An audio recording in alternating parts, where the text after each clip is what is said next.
even as Manipur Security Advisor Kuldip Singh has gone on record saying the sniper and the group involved in the killing of sub-divisional police officer Chingtham Anand in More have been identified, and an all-out effort is underway to nab culprits. Highly placed sources say that the fatal attack is the handiwork of a newly set up group christened as People's Protection Force (PPF).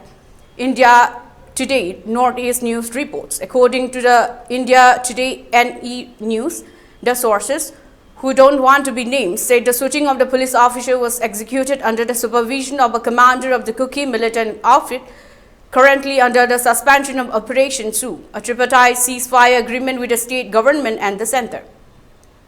While the security advisor stopped short of revealing the identities of the people and the group involved in the dastardly act that killed the decorated police officer, they alleged that the PPF base at More had been planning to ambush the state police special commandos deployed to maintain law and order at the border town.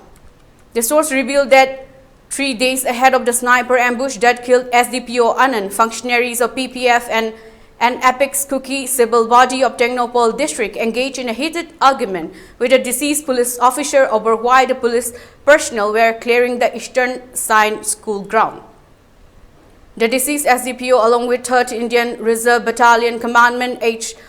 Balram and Superintendent of Police T.H. Krishnatombi Singh, was supervising the clearance work of the school ground that started on October 26 to prepare for a helipad. The source further revealed that miscreants in More are extorting money from the residents of More to buy ammunition and sophisticated weapons, particularly snipers, and also to bring in master trainers from Myanmar to India's soil to train Chinkuki youths as PPF volunteers. Furthermore, the sources said that the recruits are being sheltered and given arms training at Howlanphai and Shahai, the two Kuki villages lying along the India-Myanmar international border on the Indian side to More. It is also alleged that sophisticated weapons like sniper, assault rifles, rocket propellers and explosives were recently purchased from Thailand and China.